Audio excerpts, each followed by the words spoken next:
While the ribs are marinating, we're going to fire up the Hunsaker Drum Smoker. And in my opinion, this is the king of cans. I'm going to show you how I set my fire up, and we're going to set it up for hot and fast.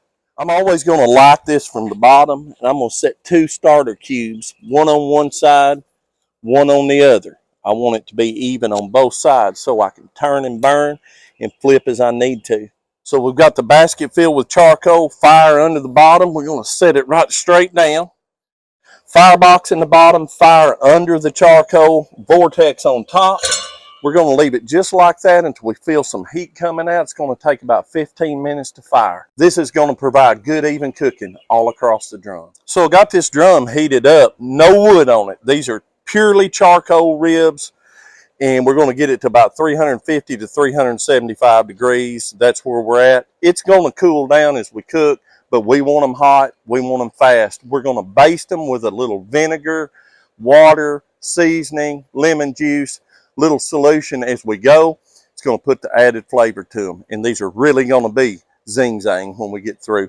First thing we're going to do is we're going to grease the grates. Gotta grease them. Pull on those things beautiful. We're going to put them right here on the middle, and you're going to hear a little bit of sizzle. Now, your temperature is going to come down. So we're going to put it on, and what your flavor is going to be coming from when the grease, the juice, hits the coals, hits the fire, and comes back over the top of it, and that's what makes drum cookers so awesome. No wood, just a charcoal, grilled, smoked rib. We're going to let them run, and as they get brown, we're going to flip back and forth. Folks, we've been cooking on this Hunsaker today.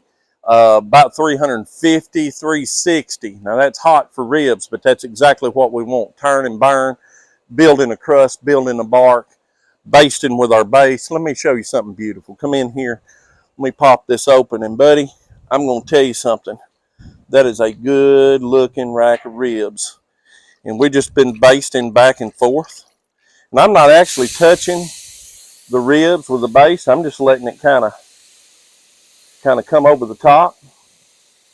I'm going to show you a trick here in just a minute, especially cooking this hot.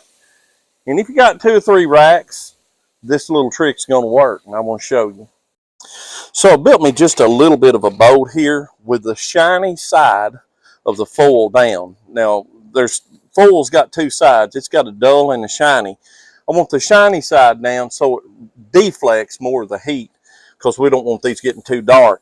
If you got 2 or 3 racks, and look at that crust on that back. Those are beautiful. Now your fire is hottest out in the middle.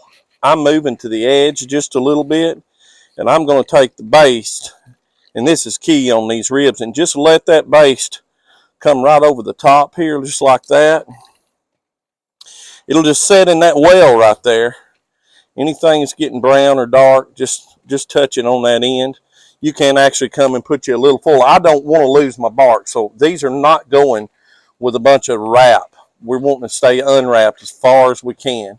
But I can actually tint these as we're cooking, and then it keeps the bark, builds the bark, and it's got something really special. It's a different style rib, and this is what we do. We're going to let that keep cooking. We're basting and flipping and getting that beautiful color about every 15 minutes, and so it's really work. It's a hotter rib. That's an hour and a half in. 30 minutes, those are going to be done. We're going to let them rest, and then we're going to eat them, because that's exactly what we love to eat in the backyard. We'll show you the end product here in a few minutes. This is the way I would serve them. I would come over here, get a good slice. Now these are not made, they're made to have a little bit of tug. That's the way we like them. That's the style of rib that we're cooking.